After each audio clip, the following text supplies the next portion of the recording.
हवा में घना कोहरा छाया था। एक यंग आदमी तेजी से चल रहा था। उसकी सांस ठंडी हवा में सॉफ्ट धुआं बन रही थी। आर्यन सरकार, नॉर्थ बंगाल मेडिकल कॉलेज का फाइनल ईयर मेडिकल स्टूडेंट, पहाड़ों की तरफ खिंचा चला आ रहा था। उनकी सुंदरता के लिए नहीं, बल्कि उनके रहस्यों के लिए। दार्जिलिंग उसके लिए एक खास आकर्षण रखता था। यह टाउन अपनी चाय और खूबसूरत नजारों के लिए फेमस था, लेकिन आर्यन इसके अंधेरे पहलू में इंटरेस्टेड था, सुपरनैचुरल कहानियों में जो इन पहाड़ों से जुड़ी हुई थी। वो खासकर उस जगह की तरफ आकर्षित था जिसे लोकल लोग सुसाइड पॉइंट कहते थे। यह एक अकेली हवाओं से झुरी हुई चट्टान थी जो एक चक्कर देने वाली खाई को देखती थी। कहानी थी कि बेचैन आत्माएं वहां भटकती थी, उनकी उदास चीखें हवा में गूंजती थी। आर्यन ने उस जगह के पास पहुंचते ही एक्साइटमेंट और डर का मिक्स्ड एहसास किया। वो हमेशा से सुपरनैचुरल चीजों में इंटरेस्टेड रहा था। उसकी मेडिकल टेक्स्ट बुक्स में उन चीजों के कोई जवाब नहीं थे जो रात में डराती थी। वो उस दुनिया की झलक पाना चाहता था जो साइंस और लॉजिक से परे थी। जैसे ही उसने क्लीयरिंग पर कदम रखा, एक ठंडी हवा उसके चारों तरफ घूम गई, जिसे उसकी रीढ़ की हड्डी में ठंडक आ गई। वो अपने ऊपर अनजान आंखों का बोझ महसूस कर सकता था। आर्यन को वैली के सामने एक पुरानी बेंच मिली और वो बैठ गया। अपनी नोटबुक निकालकर उसने अपने ऑब्जर्वेशंस लिखने शुरू कर दिए। जगह का अजीब सन्नाटा, हवा के अचानक झोंके जो फुसाफुसी करते लगते थे। उसने लोकल लोगों से कहानियां सुनी थी, प्रेमियों के मौत के लिए छलांग लगाने की, धोखा खाए हुए आत्माओं की खाई में शांति ढूंढने की। यूस यकीन नहीं था कि वो उन पर विश्वास करता है, लेकिन वो उस अजीब एनर्जी से इनकार नहीं कर सकता था जो उस जगह में व्याप्त थी। ऐसा लगता था जैसे हवा दुख और पछतावे से भरी हो। जैसे ही सूरज उफुक के नीचे डूबने लगा, पहाड़ी पर लंबी परछाइयां डालते हुए आर्यन ने अपने पास एक उपस्थिति महसूस की। वो घबराकर उठा, लेकिन वहां कोई नहीं था।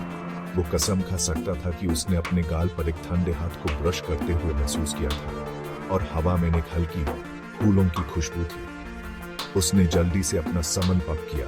उसकी रीढ़ की हड्डी में ठंडक दौड़ गई। उसने वहां से जाने का फैसला किया।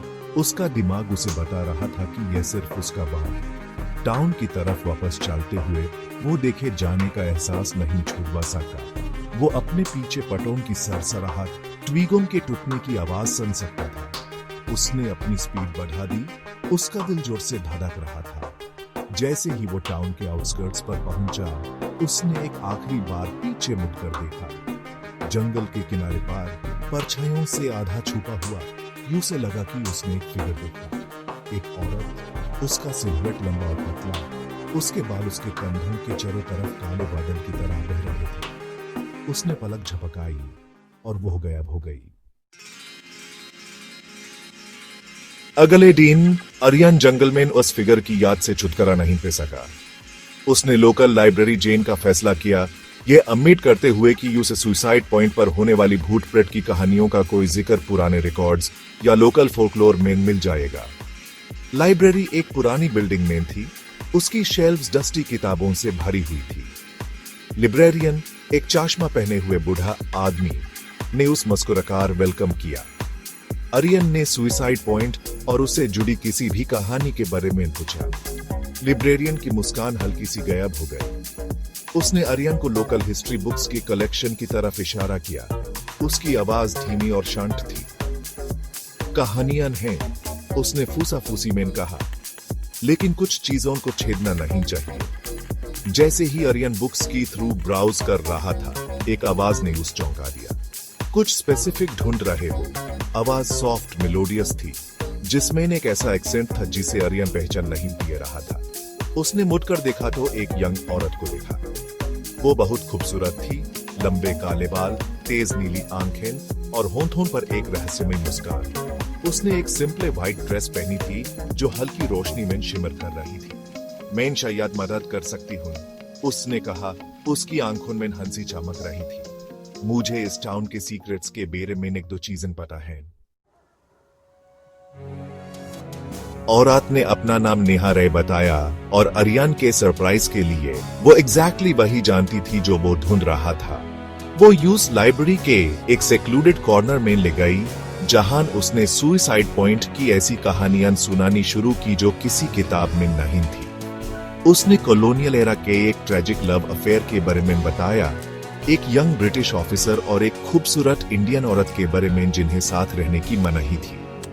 औरत नेहा ने बताया उसकी एंसेस्टर थी, लेकिन कहानी एक अंधेरा मोड़ ले गई जब नेहा ने एक जेलस राइवल के बारे में बताया, एक ठुकराए हुए जादूगर के बारे में जिसने उसकी एंसेस्टर को श्राप दिया था, उसकी आत्मा को जमीन से बांध दिया था। वो कभी भी पूरी तरह से इंसान नहीं थी।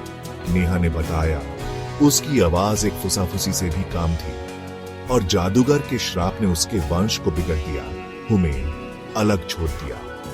आर्यन सुनता रहा, मोहित हो गया। उसका पहला शक फैसिनेशन में बदल गया। वो नेहा की तरफ आकर्षित हुआ, उसकी रहस्यमय खूबसूरती और उसके चारों तरफ के उदासी के माहौल से। उसने उसकी आंखों में एक गहरा दुख देखा, उस ट्रैजिक पास्ट का रिफ्लेक्शन जो वो अपने साथ लिए हुए थी। जैसे जैसे दिन हफ्तों में बदलते गए, आर्यन ने खुद को नेहा के साथ ज्यादा से ज्यादा वक्त बिताते हुए पाया। वो लाइब्रेरी में मिलते, कहानियां और लेजेंड्स शेयर करते।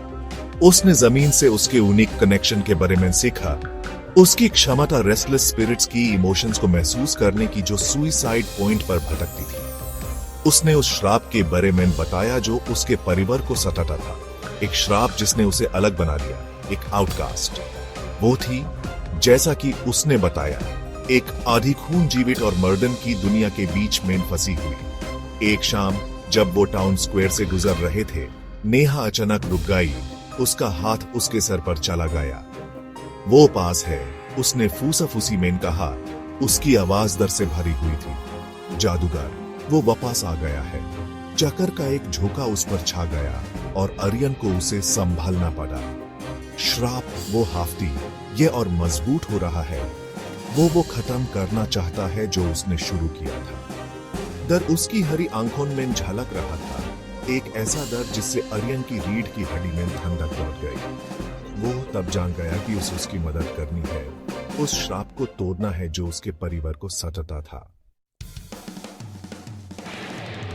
सेक्शन 6 शको केस है ये। आर्यन ने श्राप के इतिहास में और गहराई से खोज की, पुराने टेक्स्ट और लोकल रिकॉर्ड्स की खोज की। उसने एक रिचुअल के बारे में सीखा, एक अंधेरा समझौता जो जादूगर ने शक्ति पाने के लिए किया था।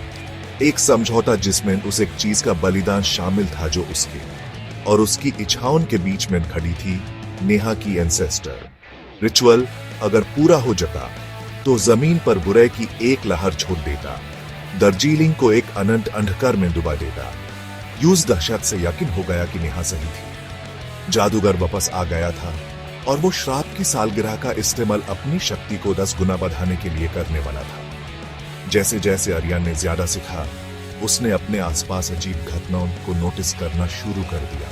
वो अपनी नजरों के किनारे पर बीता हुआ साया देखता, रात के सन्नाटे में अपने नाम की फूसा-फूसी सुनता। उसके सपने जादूगर के दर्शनों से परेशान थे, एक दुबली पतली फिगर जिसकी आंखें बुरी खुशी से जलती थी। उसने अपनी ही सैनिटी पर सवाल उठाना शुरू कर दिया। क्या वो सुपरनैचुरल के साथ अपने फैसिनेशन को अपने फैसले पर हावी होने दे रहा था?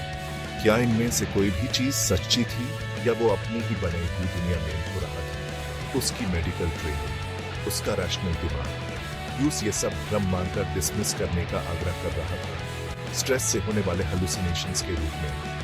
लेकिन अंदर ही अंदर वो इस एहसास से छुटकारा नहीं पा सका कि कुछ बहुत गलत था और यूस रोकने के लिए वक्त ही कम पड़ रहा था।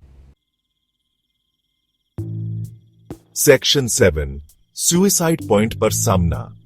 नेहा और आर्यन ने पता लगाया कि जादूगर ने श्राप की सालगिरह का इस्तेमाल करने की योजना बनाई थी, जो आने वाले पूर्णिमा के साथ मिलती थी, सुसाइड पॉइंट पर फाइनल रिचुअल करने के लिए। वो जानते थे कि उन्हें यूस रोकना है, लेकिन उनके पास वक्त कम था। उन पर आवश्यकता की भावना हावी हो गई। आफत को टालने के लिए समय के खिलाफ एक दौड़। आर्यन ने अपने डर के बावजूद अपने संकल्प को मजबूत पाया। वो खड़े होकर नेहा को अकेले इसका सामना करते हुए नहीं देख सकता था।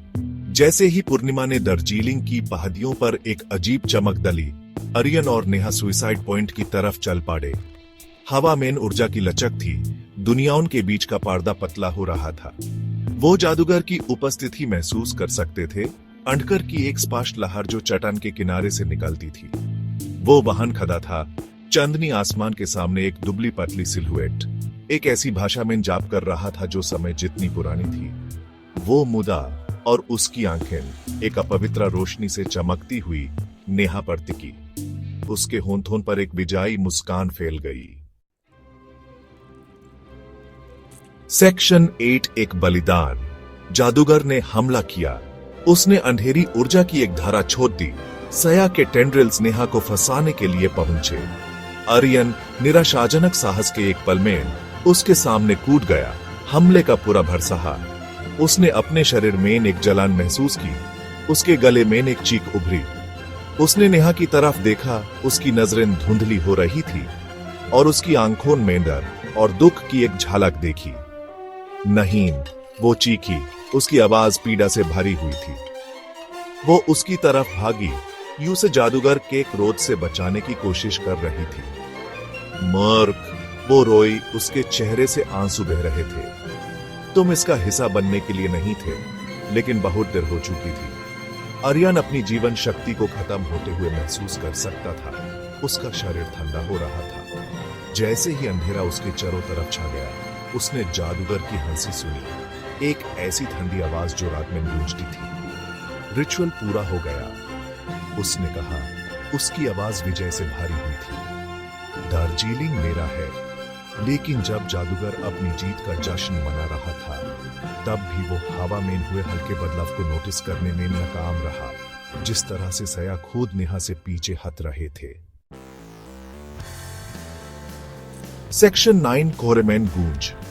आर्यन के बलिदान ने, उसके निस्वार्थ प्रेम के कर्या ने अनजाने में एक चेन रिएक्शन शुरू कर दी थी। जादूगर ने रिचुअल पूरा करने की जल्दी में एक महत्वपूर्ण डिटेल को नजरअंदाज कर दिया था। उसने प्रेम की शक्ति को कम आंक लिया था, एक ऐसे बंधन को जो जीवन और मृत्यु से परे था। आर्यन के बलिदान ने श्राप को कमजोर कर दिया था, एक लूपहोल बनाया था, एक कमजोरी जिसका फायदा नेहा दुख और गुस्से से भरी हुई उठा सकती थी। वो उठी। उसकी आंखें एक ऐसी शक्ति से चमक रही थी जो जादूगर से भी बढ़कर थी। हवा ऊर्जा से भर गई जब उसने शुद्ध शक्ति की एक लहर छोड़ी, एक ऐसी चीख जो घटियों में गूंजती थी। जादूगर बेवक्त पगड़ा गया। सिर्फ दहशत से देख सकता था जब उसकी सावधानीपूर्वक बनाई गई योजना उसके चारों तरफ टूट गई। वो उसी अंधकार द्वारा निगल लिया गया जिसे वो चलाना चाहता था। उसकी चीखें रात में निगल ली। जब धूल बहती तो सिर्फ नेहा ही बाकी रही, चट्टान के किनारे पर खड़ी। उसका सिलुएट उगते हुए सूरज के सामने स्पष्ट था। वो अब वो डरी हुई औरत नहीं थी जिसे आर्यन लाइब्रेरी में मिला था। श्राप टूट गया था, लेकिन एक भयानक कीमत पर आर्यन चला गया था। उसका बलिदान उसकी आजादी की कुंजी था। जैसे ही उसने धरती पर देखा, सुबह की पहली किरणें आसमान को सोने और क्रिम्सन के रंगों में रंग रही थी। उसने उसका नाम फुसाफुसी में कहा। उसकी आवाज हवा में एक रूप में रही। वो श्राप से मुक्त थी, लेकिन वो अकेली थी। वो आर्यन के बलिदान का बोझ, उसके प्रेम की गूंज अपने दिल में लिए हुए। उसने उसकी याद का सम्मान करने की कसम खाई, उस टाउन की रक्षा करने की जिस